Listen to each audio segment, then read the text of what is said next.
It was in 2022 when Anna Ezaru, a vulnerable widow and resident of Nyaikasua village in Luluwiri Town Council under Ive West Division, Arua City, found herself in a tricky situation after her third-born allegedly connived with the local council one chairperson to sell a piece of land belonging to her. Anna, the mother of 6, struggled to raise her children after the death of her husband over 25 years ago, but however was shocked to learn of illegal land transactions her son Bernard Anduma, a 27-year-old, was engaged in connivance with the area leader to dupe her.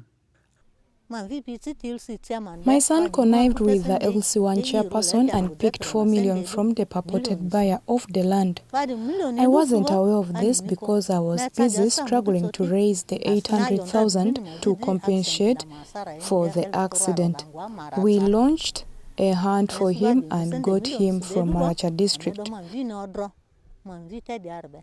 Anna's son Bernard is alleged to have connived with the Nyaikasua village local council one chairperson, Simon Chandia, to dupe her of the land, claiming that he was involved in a motorbike accident. Upon hearing that her son already sold a piece of land which she intends to use for construction of her own house, Anna tried to refund the money, which never yielded, prompting her to seek for intervention of higher authorities, where in 2022 she reported the matter to Ive Division Police for intervention, where she was introduced to Redeem International.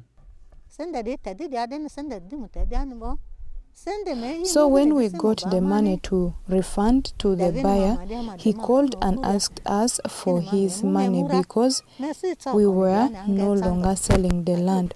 But when I entered inside to pick the money, he refused, asking us to hand over at the LC's home.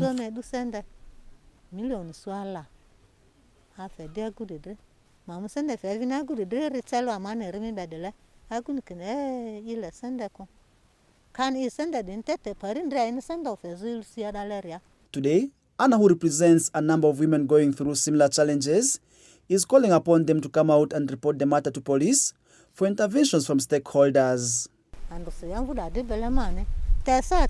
Today, the land belongs to me.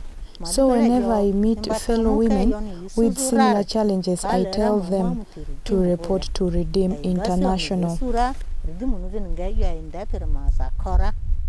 Her son has since pleaded guilty of the crime and is serving a 6-month term at Arua government prison. So you know the maximum penalty of some of these offenses can take you to over 10 years. But they reduce these sentences to a lesser period spent in prison. So because he had not wasted court's time, he was remorseful, he said Anna should forgive him, but for any 6 months imprisonment.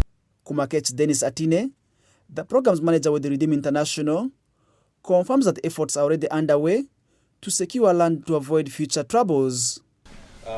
Part of this restoration program is preceded by aspects where probably people have returned back land.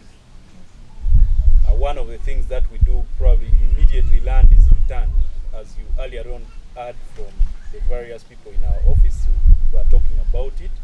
One of the things is as we do clear demarcation to avoid future issues again. Bako Judith, the Assistant Resident City Commissioner who represents the Resident City Commissioner Salim Kumakech, lauded the organization for helping the widow as she appeals to persons with similar cases to report the matter to police in order to get help. Justice has been shown today that this land has been restored, and it is my humble request that if there are widows and widowers and orphans below 18 who have the same cases, they should be able to report to police. Redeem International is a non-government organization striving to defend the rights of the vulnerable community members, for instance, the widows, widowers and orphans below the age of 18 years.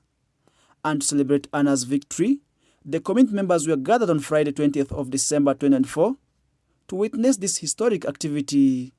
Farish Majid, Oraku Benson Pastore, reporting for West Nile TV, Nalcast.